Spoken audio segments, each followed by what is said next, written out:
মানুষের একটা বিশেষ প্রবৃত্তি হলো তারা কখনো নিজেকে নিয়ে সন্তুষ্ট হন না, কখনো নিজেকে নিয়ে প্রসন্ন হন না। যা আছে তার থেকে বেশি পেতে চান, যা পেয়ে গেলেন তার থেকে আরো বেশি পেতে চান। নিজেদের জীবনে বদল, পরিবর্তন আনতে চান। আর এই প্রবৃত্তি এই সংসারের সবচেয়ে মহান, কারণ এই প্রবৃত্তির জন্যই সংসারের বিকাশ হয়। কিন্তু এই বদলের জন্য মানুষ তার খোঁজে থাকেন যা তার জীবনে বদল আনতে পারবে, তাকে পথ দেখাতে পারবে, তার জীবনে পরিবর্তন আনতে পারবে। আর তাই মানুষ সংসার জুড়ে তাকেই খোঁজেন যিনি তার পাশেই আছেন।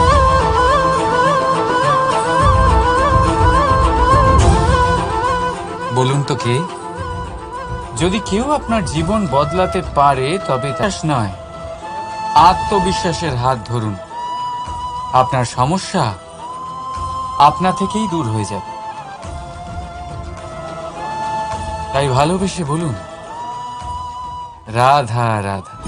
জীবনে কিছু করে দেখাতে হলে আকাশের সেই সীমা ছুঁতে হবে যে সীমা ছোঁয়ার কথা আপনি কখনো ভাবতেও পারেন না।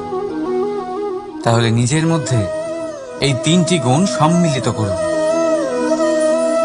প্রথম, নিজের লক্ষ্যে পৌঁছবার ইচ্ছে, একাগ্রতা। এ আপনার দ্বারা এমন কাজ করাতে পারে যা আপনি কখনো করতে পারবেন না। দ্বিতীয়, সাহস, সমস্যার সমাধান করার ক্ষমতা। এটা আপনার দ্বারা তাই করাতে পারে যা আপনার স্বপ্ন আর লক্ষ্য একই মনে হয়। এই দুইয়েরই কথা মানুষ কল্পনা করেন, এই দুই মানুষ অর্জন করতে চান। আর এই দুই পূর্ণ হলে মানুষ নিজেকে অত্যন্ত ভাগ্যবান বলে মনে করেন। কিন্তু এই দুইয়ের মধ্যে পার্থক্য আছে। পার্থক্য এই যে স্বপ্নের জন্য বিনা পরিশ্রমের ঘুম দরকার হয়, আর লক্ষ্যের জন্য বিনা ঘুমের পরিশ্রম। যে ব্যক্তি ঘুমের মধ্যে স্বপ্ন দেখতে থাকেন, জেগে ওঠার পর তার হাত খালি থেকে যায়। আর যে ব্যক্তি পরিশ্রম করেন, শয়নকালেও তার হাত তার লক্ষ্যেই থাকে। তাই যদি স্বপ্নও দেখতে হয়, তাহলে লক্ষ্য জেনে পরিশ্রম করুন। আর ভালোবেসে বলুন, রাধা রাধা। ইচ্ছে, সিদ্ধান্ত আর নিশ্চয়তা, এই শব্দগুলো আমরা আমাদের জীবনে অনেকবার শুনেছি, তাই না? জীবনে অনেক সময় অনেক কিছু পেতে খুবই ইচ্ছে করে, কিন্তু শুধু ইচ্ছে হলেই কি সবকিছু পাল্টায়? সবকিছু পাওয়া যায়? অনুর্বর জমিতে বাস করা ব্যক্তির মনে ইচ্ছে হয় যেন সে শীতল জল পায়, কিন্তু সে পায় না। যে এক কুয়ো খোঁড়ার সিদ্ধান্ত নিয়েছে, সে মাটি খোঁড়ার জন্য কোদাল অবশ্যই পেয়ে যায়। আর যে নিশ্চিত করে নিয়েছে, সে দেরি করে হলেও সেই শীতল জল অবশ্যই পেয়ে যায়। তাই জীবনে কেবল ইচ্ছে করবেন না, সিদ্ধান্ত নিন আর তারপর নিশ্চিত করুন, সব পেয়ে যাবেন। আর ভালোবেসে বলুন, রাধা রাধা। প্রদীপ জ্বালানোর কাজ বড়ই আনন্দদায়ক।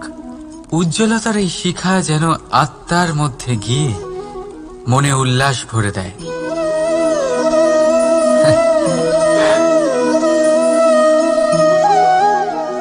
আমি কি করলাম? আমি একে নিভিয়ে দিলাম, অথচ এই দিয়েই আমি অন্য প্রদীপগুলি জ্বালিয়েছিলাম। কারণ যতক্ষণ এই শিখা অন্য প্রদীপগুলিকে জ্বালাচ্ছিল, ততক্ষণ এই নিজেও জ্বলছিল। কিন্তু যেই ও এই কাজ করা ছেড়ে দিল, তখন একেও নিভতে হলো। বুঝলেন? সেরকমই জীবন হলো উজ্জ্বলতা দেওয়ার আরেক নাম।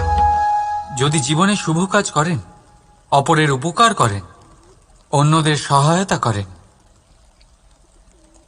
তাহলেই জীবিত থাকবেন। আর যেদিন এই কাজ করা আপনি বন্ধ করে দেবেন, শ্বাস প্রশ্বাস নেওয়া সত্ত্বেও মৃত হয়ে যাবেন। তাই যতক্ষণ শ্বাস চলছে, আশারূপী উজ্জ্বলতা ছড়াতে থাকুন। বিশ্বাস করুন, মৃত্যুর পরেও আপনি অমর থাকবেন।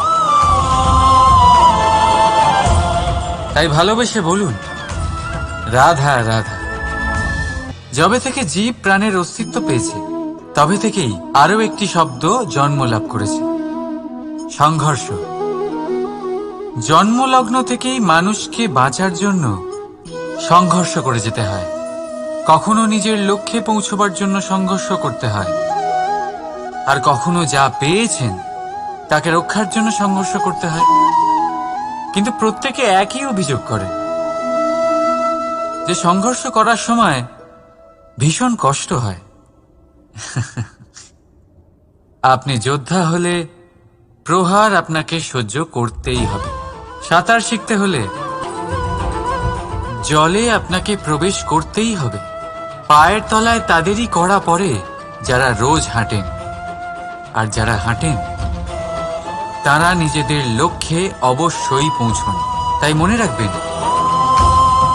জীবন ততক্ষণই আছে যতক্ষণ কর্ম করবেন।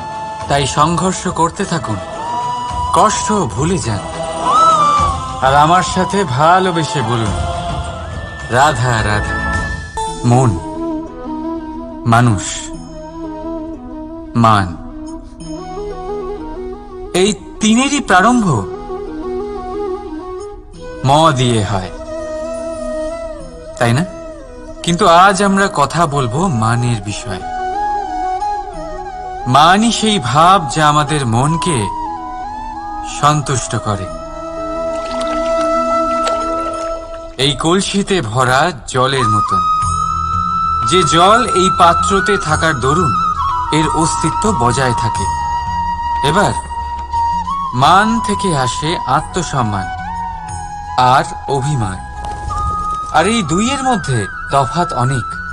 যে জল এই পাত্রের মধ্যে সংরক্ষিত, তা হলো আত্মসম্মান, যা আমাদের মনের সম্বল, অবলম্বন, যা এই পাত্রের মধ্যে শীতল থাকে, আর যিনি পান করেন তাকেও শীতল রাখে।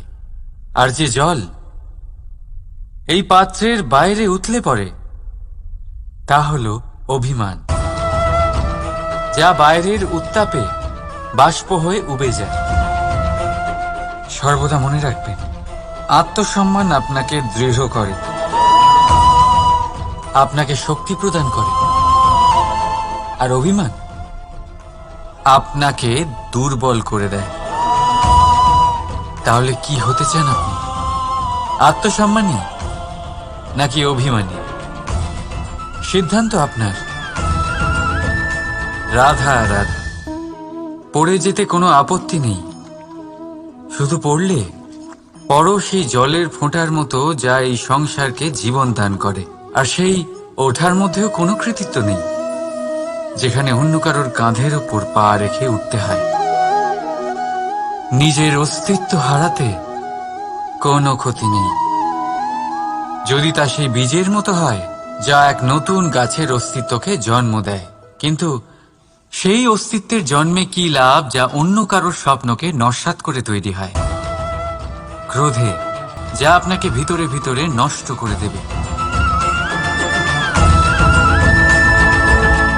রাধা রাধা। সব থেকে ভালো যুদ্ধ সেটাই যা কখনো লড়াই হয়নি, অর্থাৎ বোঝাপড়া, সন্ধি। সব আবশ্যক পরিস্থিতিকেই শুভ করা যায়। নিজের থেকে শক্তিশালীর সাথে যিনি সন্ধি করেন তিনি বিদ্বান।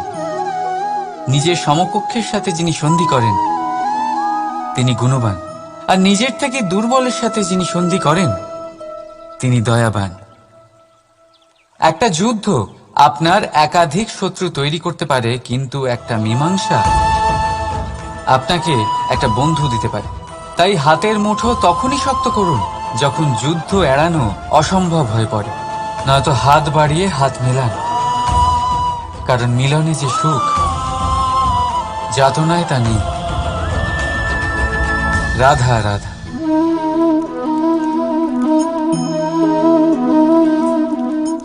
শীতকালের সন্ধ্যায় এই জ্বলন্ত কাঠে হাত সেঁকতে কার না ভালো লাগে।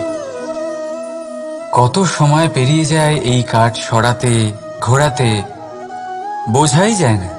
এই কাঠগুলি আগে জ্বলে, তারপর আমাদের উষ্ণতা দেয়, আর তারপর ছাই হয়ে যায়। আচ্ছা বলুন, এই আগুনের উৎপত্তি কোথা থেকে হয়? উত্তরটা সহজ, এই কাঠ থেকে। আচ্ছা, এই ছাইয়ের উৎপত্তি কোথা থেকে হয়? উত্তর সেই একই, এই কাঠ থেকেই। তাহলে আগুন আর ছাই, এই দুইয়ের উৎপত্তি কাঠ থেকেই হয়। এবার ভাবুন, আগুন যা এই কাঠ জ্বালায়, আর ছাই সেই ছাই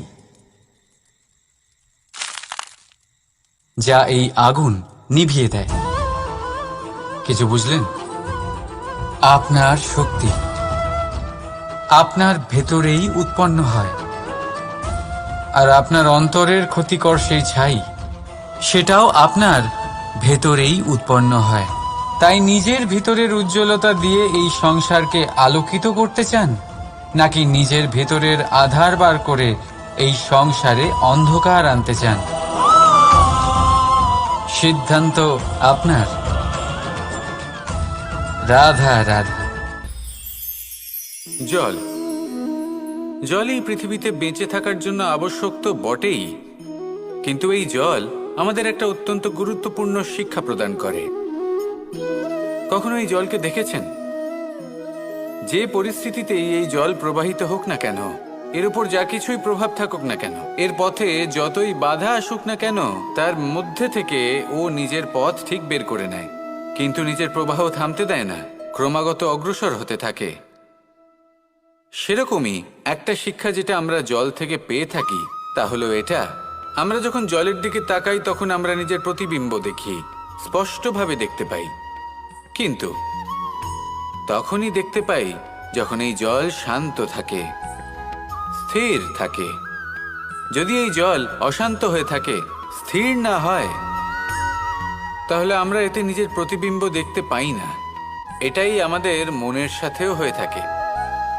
যখনই জীবনে কোনো সংকট আসে, যদি আমরা শান্ত মনে, স্থির মনে সিদ্ধান্ত নিই, তাহলে সেটা এমন একটা শীতল সিদ্ধান্ত হবে যেটা আমাদের ভবিষ্যৎকে একটা শ্রেষ্ঠ স্থানে নিয়ে যাবে।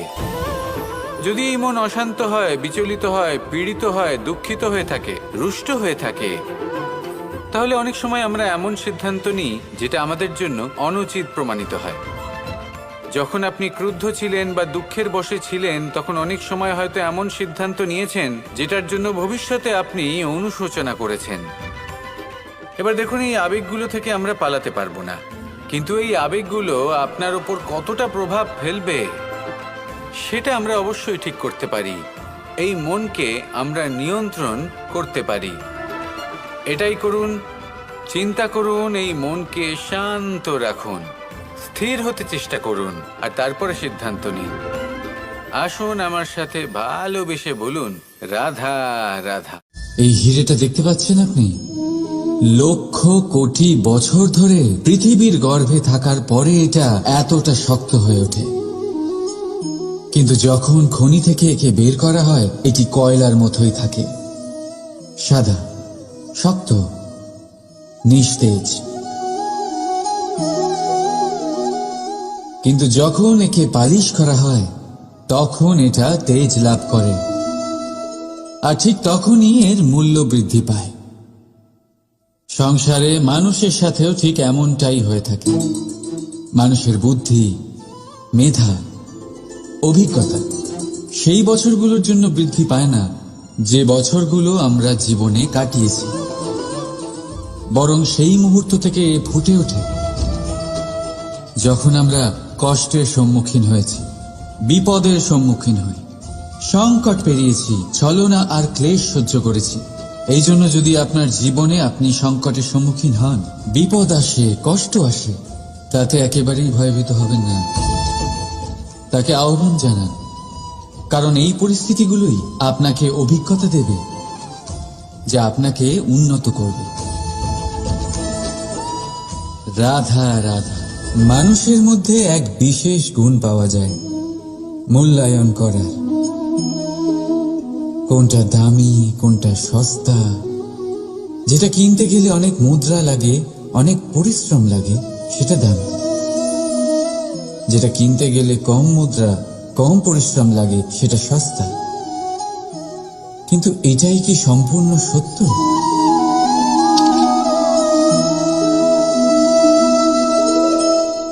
এখন আপনার সামনে একটা পাত্র আছে যাতে জল ভরা আছে, আর একটা সোনার মুদ্রা। বলুন, এই দুই বস্তুর মধ্যে বেশি দামি কোনটা? আপনি বলবেন সোজা ব্যাপার, সোনার মুদ্রাই বেশি দামি হবে। এই সোনার মুদ্রা দিয়ে আপনি এরম অনেক জলের পাত্র কিনতে পারবেন। চলুন, ঠিক আছে। এবার ভাবুন, আপনি যদি কোনো মরুভূমির মাঝে আটকে পড়েন, তৃষ্ণায় কাতর আপনি, তখন কোনটা দামি হবে? তখন তো আপনি এই এক ঢোক জলের জন্য নিজের সারা জীবনের উপার্জন, যা আপনি আয় করেছেন, সব দিতে রাজি হয়ে যাবেন। মনে রাখবেন,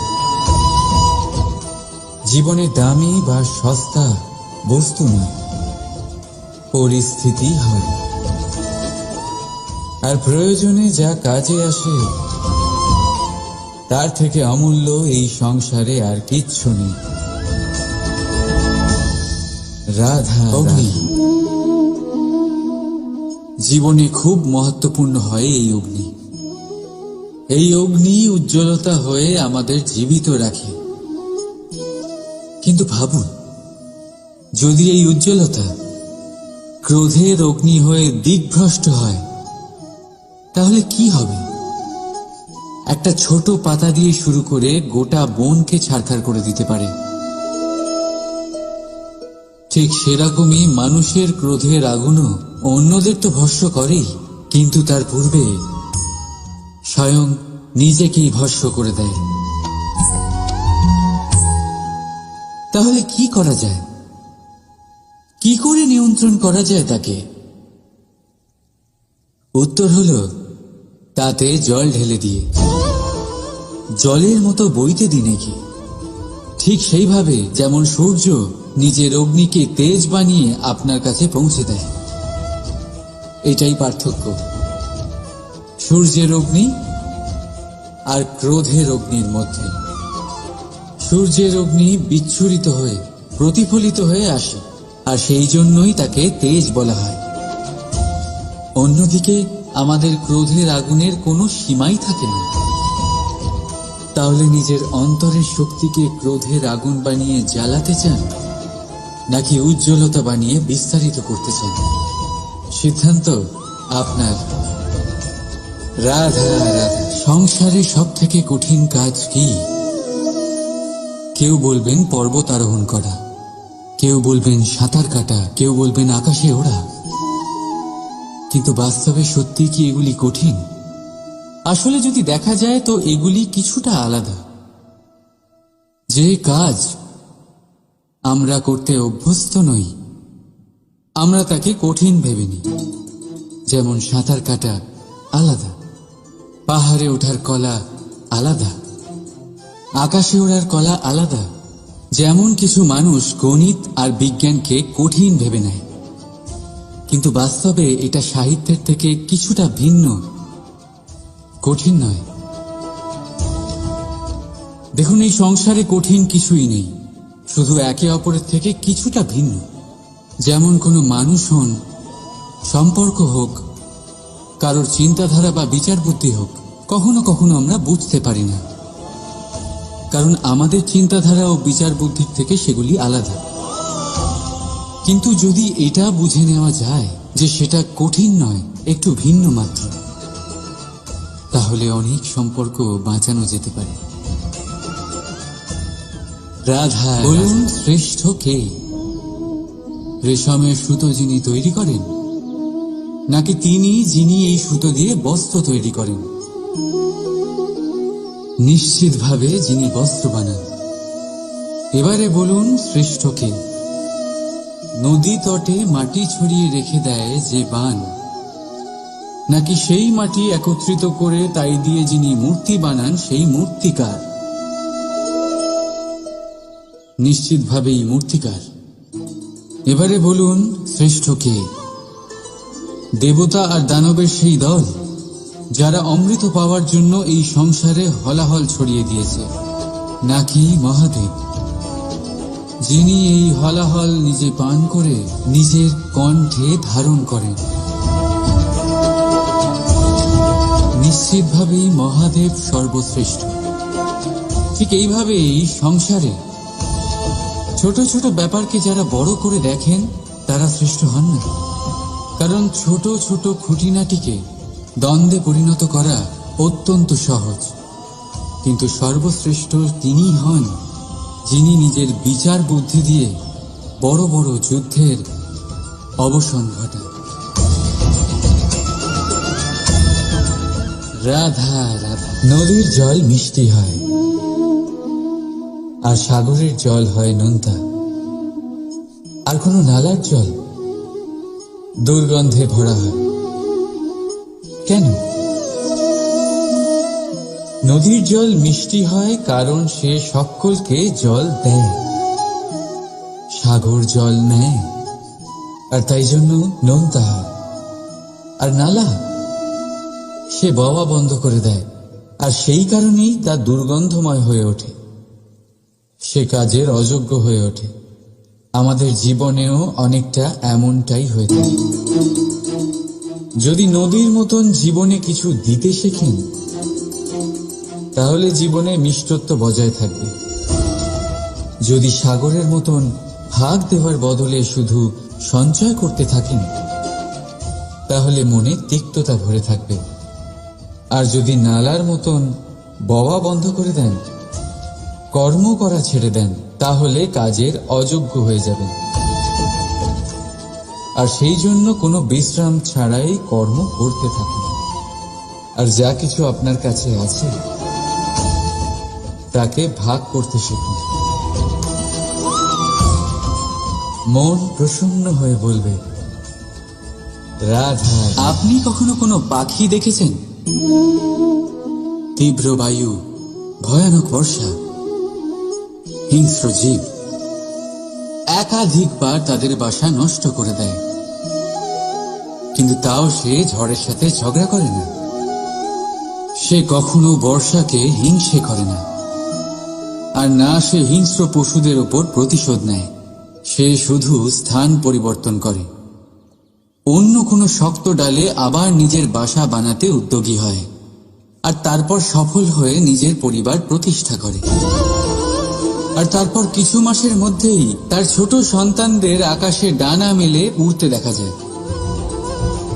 অন্যদিকে একটি সাপ প্রহারের প্রতিশোধ নেওয়ার উদ্দেশ্যে মানুষের বসতিতে প্রবেশ করে, আর শেষে সে নিজেই মারা যায়। এই শিক্ষাই আমাদের মানুষদের জন্য প্রযোজ্য। প্রতিশোধের আগুনে মানুষ স্বয়ং ভস্ম হয়ে যায়, উত্থান থেকে পতনের দিকে নিয়ে যায়। তাই যদি জীবনে উন্নতি করতে হয় তবে পরিবর্তনের চিন্তা নিয়ে কর্ম করুন, নয়তো প্রতিশোধ আপনাকে রসাতলে তলিয়ে দেবে। রাধা রাধা।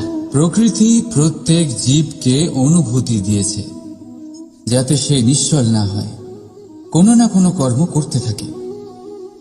আর সেই অনুভূতি হল খিদে।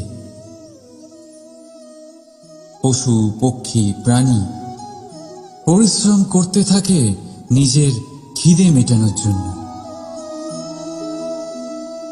কিন্তু অন্য জীবের মতো মানুষের খিদে কি তার পেট অবধি সীমিত থাকে? পেটের খিদে মেটাতে মেটাতে কখন যে এই খিদে মন আর মায়ার তৃষ্ণায় রূপান্তরিত হয় আমরা বুঝতেই পারি না। আর বেশিরভাগ ক্ষেত্রে এই তৃষ্ণা অর্থ সংগ্রহ করা অবধি সীমিত থাকে। নিজের জীবন ধারণ ছেড়ে কার জন্য এই অর্থ সংগ্রহ করছেন আপনি? আগামী প্রজন্মের জন্য। বড়ই বিচিত্র, তাই না? নিজের জীবন ধারণ ছেড়ে অর্থ সংগ্রহ করতে করতে নিজের জীবনের সুখ বিসর্জন দিচ্ছেন, আর আগামী প্রজন্মকে কাজ করার থেকেও আটকাচ্ছেন। পুত্র যখন কুপুত্র তখন কেন অর্থ সঞ্চয়?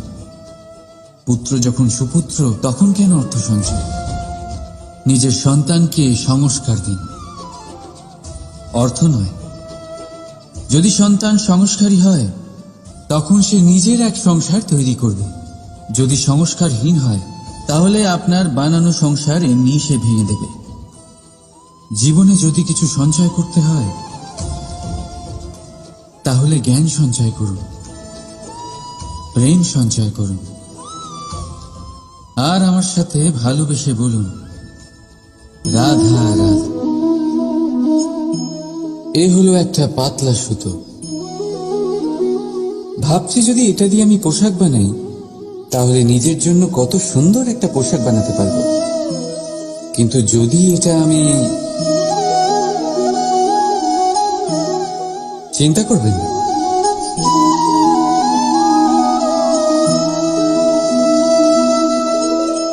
দেখুন, এই সুতো জোড়া লেগে গেল। শুধু পার্থক্য হচ্ছে এটাই যে আগের মতো এটা আর সরল নেই, আর এটার দৈর্ঘ্য আগের থেকে কিছুটা কমে গেছে। এই সংসারে প্রেমের সাথেও ঠিক এটাই হতে পারে। প্রেমের এই সুতো যা দুই মানুষকে একসাথে বেঁধে রাখে, অহংকার আর স্বার্থের আঘাত সে সহ্য করতে পারে না, ছিঁড়ে যায়। চেষ্টা করলে আবার এই সম্পর্ক হয়তো জোড়া লাগতে পারে, কিন্তু তা আগের মতো কখনোই থাকে না, কারণ মনে গিট পড়ে যায়। সেই জন্য প্রেমকে স্নেহের সাথে সামনে রাখুন, অহংকার আর স্বার্থের থেকে দূরে থাকুন। রাধা রাধা। এই ফলটা দেখছেন আপনি? এটা সেই ফল যেটা গাছের সবচেয়ে উঁচু ডালে পাওয়া যায়, কিন্তু যখন এটা খসে পড়ে তখন এটা আকাশের দিকে যায় না যা ওপরে আছে, সে যায় সেই ভূমির দিকে যে নিচ থেকে তার দিকে তাকিয়ে থাকে। কেন? কারণ এই ফলের নিজের উচ্চতার ধারণা মাটির থেকে নিজের দূরত্ব দেখে হয়। এই ব্যাপারটাই আমাদের মানুষের জন্যও খাটে। যদি আপনি সম্পন্ন হন তাহলে তাদের সাহায্য অবশ্যই করবেন যাদের সামর্থ্য আপনার থেকে কম, যাদের সাহায্যের অত্যন্ত প্রয়োজন। আপনার সামর্থ্য বেশি কারণ তাদের আপনার থেকে সামর্থ্য কম। দেখুন, জীবনে আনন্দ শুধু বড় হওয়ায় নয়, বরং তাদের সাহায্য করেও আছে যারা কোনো কারণবশত আপনার থেকে নিচে রয়ে গেছেন। আর যখন একটা ফল এই কথাটা বুঝতে পারে তখন আপনি নয় কেন? রাধা রাধা। কখনো ভেবেছেন যখন মাতা সন্তানকে জন্ম দেয় তখন কি হয়? 9 মাস গর্ভে ধারণ, প্রসবের তীব্র যন্ত্রণা, যে যন্ত্রণা এতটাই ভয়ানক হয় যে মনে হয় সন্তানের জন্মের সাথে মাতারও এক নতুন জন্ম হচ্ছে, আর এই জন্মের সাথে শেষ হয় মাতার যন্ত্রণার। কিন্তু যদি আপনি আপনার দৃষ্টিভঙ্গি পাল্টে দেখেন তাহলে আপনি বুঝতে পারবেন যে এই যন্ত্রণার অন্ত এক অপার আনন্দের প্রারম্ভ সন্তানের, আর সন্তান মাতা পিতার জন্য সুখের প্রারম্ভ। জীবনের সাথে এটাই হয়। আমরা কখনো কখনো কোনো সম্পর্ক বা পরিস্থিতির যন্ত্রণার অন্তের জন্য এত বিচলিত হয়ে যাই যে সেই আনন্দের প্রারম্ভ আমরা দেখতেই পাই না। মনে রাখবেন, যন্ত্রণা আনন্দের প্রারম্ভের লক্ষণ মাত্র। রাধা এই সংসার অনেকটাই বড়, আর আমরা তার কাছে অত্যন্ত নগণ্য। এই সংসারে এমন অনেক মানুষ পাওয়া যায় যারা বোঝান যে এই সংসারটা কতটা বড়, কতটা অদ্ভুত, কতটা সুন্দর। আর এই সংসার রচনা করে পরমেশ্বর কত মহান এক কাজ করেছেন। কিন্তু আপনি এই জীবনে মাত্র কয়েকজন মানুষকেই পাবেন যারা আপনাকে এটা বলবেন যে এই সংসারে আপনি কতটা গুরুত্বপূর্ণ, আপনি কতটা অদ্ভুত। যদি আপনি তাদের সাথে থাকেন তাহলে তারা নতুন কিছু সৃষ্টি করতে পারেন, এই সংসারকে আরো কতটা পবিত্র করতে পারেন। তাই এই সংসারকে গুরুত্ব না দিয়ে সেই মুষ্টিমেয় কিছু মানুষকে গুরুত্ব দিন, কারণ তারাই হলো আপনার আপনজন, আর তারাই আপনাকে সঠিক পথে চালিত করবে। মানুষকে তো বর্ষার স্রোতও বয়ে নিয়ে যেতে পারে, তাকে সাগরও ডুবিয়ে দিতে পারে, কিন্তু গঙ্গা জল সবচেয়ে বেশি শুদ্ধ, কারণ তার কয়েক ফোঁটা মানুষকে মুক্ত করে দেয়। এটা হলো সূচ, আর এটা হলো তলোয়ার। এবারে আপনারা বলুন, আপনাদের দৃষ্টিকোণ থেকে এই দুই বস্তুর মধ্যে কোনটা বেশি শক্তিশালী আর গুরুত্বপূর্ণ হতে পারে? আপনি বলবেন তলোয়ারই সবচেয়ে শক্তিশালী বা গুরুত্বপূর্ণ। আচ্ছা, মানলাম যে তলোয়ার বেশি ভারী হয়। তলোয়ার আপনাকে যুদ্ধে বিজয়ী করে, যুদ্ধে শত্রুর বিনাশ করে, কিন্তু তলোয়ার দিয়ে আপনি কখনো আপনার বস্ত্র সেলাই করতে পারবেন না। যদি আপনার পায়ে কাঁটা ফুটে যায় তা আপনি তলোয়ার দিয়ে বের করতে পারবেন না। আপনাকে সূচের ব্যবহার করতেই হবে। এবারে বলুন, তলোয়ার পেয়ে যাওয়ার পরে এইভাবে সূচকে হারিয়ে ফেলা কি ঠিক হবে?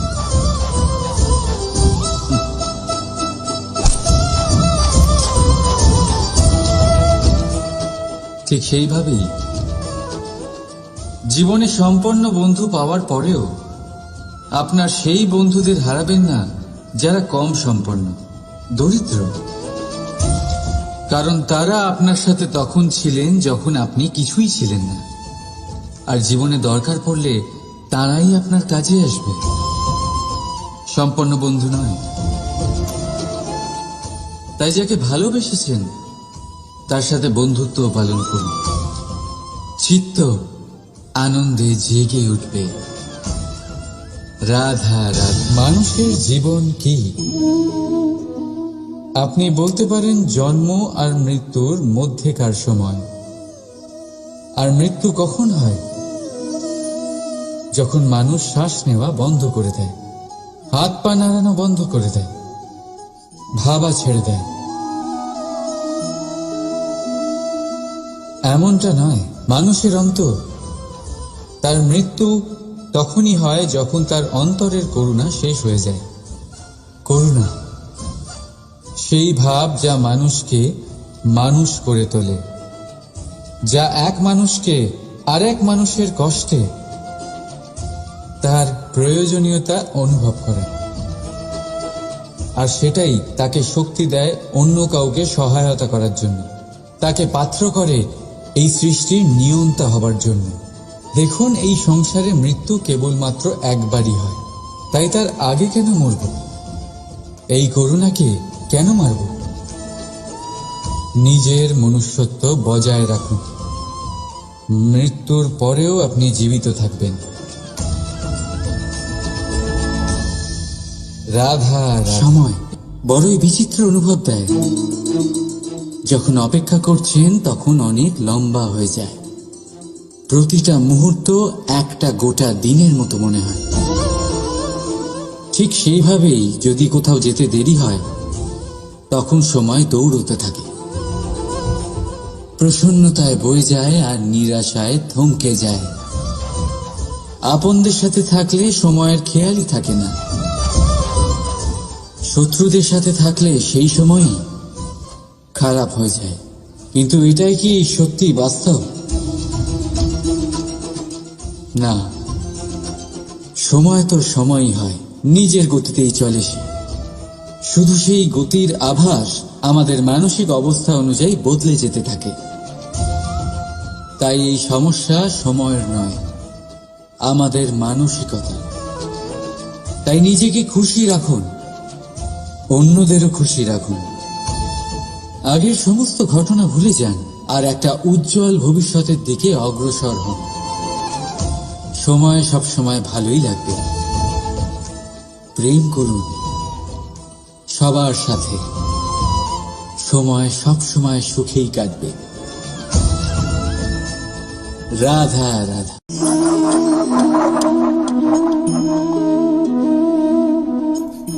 কোনো ব্যক্তিকে নিশ্চয়ই দেখেছেন যিনি নিজে কাঠ কাটার এই কাজে নিপুণ এবং অভিজ্ঞ। এবার আপনারা দেখবেন যে তার মনোযোগ সমস্ত কাঠের ওপর থাকে না, তার মনোযোগ থাকে শুধুমাত্র একটা কাঠের ছোট্ট একটি অংশের ওপর, যেখান থেকে তার টুকরো করা হচ্ছে। কিন্তু সেটা উনি কেন করেন? যদি এটা উনি না করেন তাহলে সেই কাঠ সঠিক পদ্ধতি এবং তাড়াতাড়ি কাটা যাবে না। জীবনেও তাই হয়ে থাকে। আপনি হয়তো কোনো লক্ষ্য স্থির করেছেন বা পথ নির্বাচন করেছেন বা কাজ স্থির করেছেন যেটা আপনি করেই ছাড়বেন। তাহলে নিজের সম্পূর্ণ মনোযোগ শুধুমাত্র তার উপর কেন্দ্রীভূত করুন। যদি আপনার মন এদিক ওদিক তাকাতে থাকে, অস্থির হয়ে পড়ে, বিচলিত হয়ে পড়ে, যদি তা হয়ে থাকে তাহলে আপনি অবশ্যই অসফল হবেন। তাই কর্মঠ থাকুন, নিরন্তর কর্ম করতে থাকুন এবং পূর্ণ মনোযোগ দিয়ে নিজের কাজ করুন। নিজের পথে অগ্রসর হন বা নিজের লক্ষ্য প্রাপ্ত করতে চেষ্টা করুন। তারপর দেখুন কি হয়, কিভাবে উচিত পথে এবং তীব্র গতিতে আপনার লক্ষ্য আপনার কাছেই পৌঁছে যায়। আর আপনার এই মন প্রসন্ন হয়ে বলে রাধা রাধা। মনুষ্য জীবনের সবথেকে বেশি গুরুত্বপূর্ণ বিষয় হল মনের একাগ্রতা। এই সংসারের যে কটি মহান কার্য সম্পাদন হয়েছে তা হল মনের এই একাগ্রতার একমাত্র ফল। আপনি অবশ্যই দেখে থাকবেন অনেক ছোট বড় নদী যা বয়ে চলে তাদের সামনে একটা বাঁধ নির্মাণ করা হয় সেই সব নদীর জল সঞ্চয় করতে। বাঁধ হয়ে গেলে প্রয়োজন মতো বা মনের ইচ্ছে মতো তাকে ব্যবহার করা সম্ভব। এবার এটাই আমাদের মনের সাথেও সম্ভব। আমাদের মনের একাগ্রতা আজকের দিনে দাঁড়িয়ে বিভিন্ন ধরনের বিকার, ক্রীড়া এবং ভোগের মধ্যে ভাগ হয়ে গেছে। একে একত্রিত করতে হবে, একটা বাঁধ নির্মাণ করতে হবে, কর্মের বাঁধ। আপনাকে শুধু এটাই করতে হবে, যেটা উচিত কর্ম সেটাই করুন, যেটা অনুচিত কর্ম সেটা করা থেকে নিজেকে বিরত রাখুন। ব্যাস, এই কাজটাই আপনি করতে থাকুন, করতে থাকুন। মনের মধ্যে একাগ্রতার বাঁধ নির্মাণ করুন। আর একবার যদি তা নির্মাণ হয়ে যায় তাহলে যখন চাইবেন, যেখানে চাইবেন, যতটা চাইবেন একাগ্রতা প্রয়োগ করতে পারবেন। আর একবার যদি আপনি এটা শিখে যান তাহলে এই সংসারকে বদলে ফেলার মতো কাজ আপনি করতে পারবেন, সমাজকে শোধরাবার মতো কাজ করতে পারবেন। তাহলে এই মনকে একাগ্র করুন আর আমার সাথে ভালোবেসে বলুন রাধা রাধা।